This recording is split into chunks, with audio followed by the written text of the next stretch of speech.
कहानी सुनते हैं जिसका मुसाफिर हमें हर हाल में बनना होगा। ये ऐसी दुनिया की कहानी है जो इस दुनिया के फौरन बाद शुरू होती है, लेकिन जो हमारी आंखों के पर्दे के पीछे छिपी होती है। ये है मौत के बाद की जिंदगी का पहला मंजिल, आखिरत का पहला दरवाजा, कब्र की जिंदगी। जब किसी इंसान के दुनिया में जीने का वक्त पूरा हो जाता है तो अल्लाह के हुक्म से मौत का फरिश्ता हजरत इसराइल अलैहि के पास आता है। अगर मरने वाला शख्स एक नेक और सालेह बंदा होता है तो फरिश्ते उसके पास नूरानी और रोशन चेहरे लेकर आते हैं। उनके हाथ में होती है जन्नत की खुशबूदार कफन।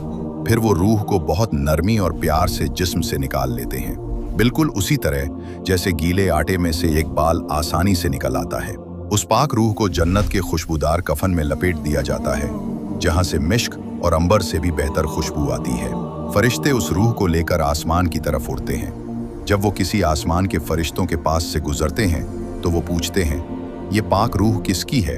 फरिश्ते उस रूह का दुनिया में सबसे खूबसूरत नाम लेकर जवाब देते हैं। हर आसमान का दरवाज़ा उसके लिए खुल जाता है और आखिर में उस रूह को इल्लियीन नाम के एक इज्जत वाले मुकाम पर रख दिया जाता है।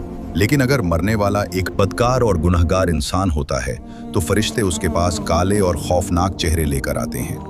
उनके हाथ में होती है जहन्नम की बदबूदार चादर। वो उसकी रूह को बहुत तकलीफ के साथ खींच कर निकालते हैं, जैसे जिंदा बकरी की खाल उतारी जाती है। सोचो, जिंदा जिस्म से जब खाल उतारी जाए तो कितनी दर्दनाक तकलीफ होगी। उसी तरह वो रूह बहुत दर्द के साथ निकलती है। उसकी रगें और नसें फट जाती हैं। फिर उस नापाक रूह को जहन्नम की चादर में लपेट दिया जाता है, जहां से मुर्दे जानवर से भी बदतर बदबू आती है। जब फरिश्ते उस रूह को लेकर आसमान की तरफ जाते हैं तो आसमान के दरवाजे उसके लिए बंद कर दिए जाते हैं। उस रूह को अंदर दाखिल होने नहीं दिया जाता और उसे सिज्जीन नाम के जलील मुकाम पर फेंक दिया जाता है। फिर जब उसके जिस्म को कब्र में दफन किया जाता है और उसके अपने उसे छोड़कर चले जाते हैं, तब कब्र का असली मंजर शुरू होता है। मैयत अपने अपनों के कदमों की आवाज तक सुन सकता है। जब आखिरी शख्स भी 40 कदम दूर चला जाता है तो कब्र उस इंसान को इतनी जोर से दबाती है कि सीने की हड्डी एक दूसरी हड्डी में घुस जाती है। इस कब्र के दबाव से कोई भी महफूज नहीं रहेगा, चाहे वो कितना ही नेक क्यों ना हो। फिर शुरू होता है असल इम्तिहान। कब्र की जमीन फट जाती है और दो खौफनाक फरिश्ते आते हैं, मुनकर और नकीर। हदीस में आता है कि उनका रंग नीला और काला होगा, उनकी आंखें आग के गोले जैसी और आवाज बिजली की गरज जैसी होगी। उनके हाथ में होगा एक बहुत बड़ा लोहे का हथौड़ा, जिसे दुनिया के सब लोग मिलकर भी नहीं उठा सकते। वो मैयत को बिठाकर 3 सवाल करेंगे। मन रब्बुका, तेरा रब कौन है? माँ दीनुका, तेरा दीन क्या है? माँ कुंता तकूलु फी हाज़र रजुल, ये शख्स नबी मोहम्मद सल्लल्लाहु अलैहि वसल्लम के बारे में तू क्या कहता था? अगर मरने वाला ईमान वाला और नेक बंदा होगा तो अल्लाह उसके दिल को मजबूत कर देगा। वो पुरसुकून आवाज में जवाब देगा, रब्बी अल्लाह, दीनी अल इस्लाम, हुआ रसूलुल्लाह। फरिश्ते, दीनी अल इस्लाम, हुआ रसूलुल्लाह। फरिश्ते पूछेंगे, तू कैसे जानता है? वो कहेगा, मैंने अल्लाह की किताब पढ़ी, उस पर ईमान लाया और उसे सच माना। फिर आसमान से एक आवाज आएगी, मेरे बंदे ने सच कहा, इसके लिए जन्नत का फर्श बिछा दो, जन्नत का लिबास पहना दो और जन्नत का एक दरवाजा खोल दो। उसकी कब्र को 70 हाथ तक चौड़ी कर दी जाएगी। जन्नत की रोशनी और खुशबू उसकी कब्र में भर जाएगी।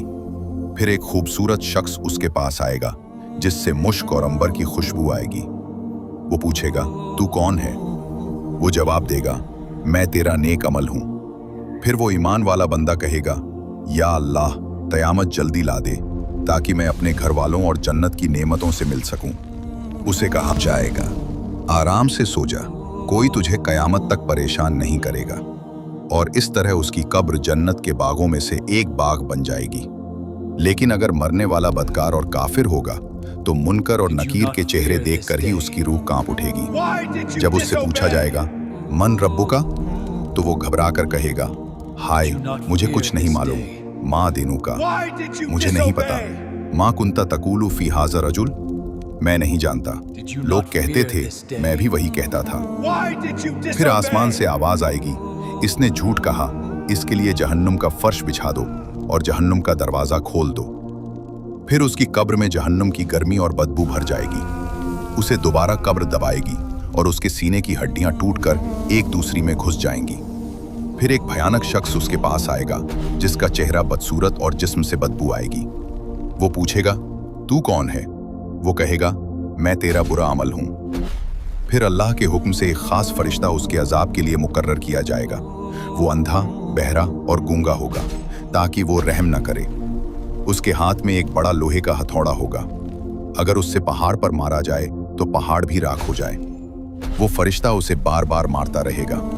उसकी चीख की आवाज इंसान और जिन के सिवा सब मखलूक सुनेगी और कांप उठेगी।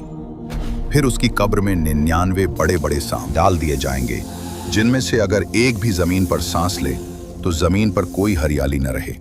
वो सांप कयामत तक उसे डंसते रहेंगे, काटते रहेंगे और उसके जिस्म को चीरते रहेंगे, और इस तरह उसकी कब्र जहन्नम के गड्ढों में से एक गड्ढा बन जाएगी। यही है कब्र की जिंदगी, मौत के बाद की पहली मंजिल। यहाँ से इंसान को उसके अमाल का पहला नतीजा मिलता है। किसी के लिए जन्नत का बाग और किसी के लिए जहन्नम की गड्ढी।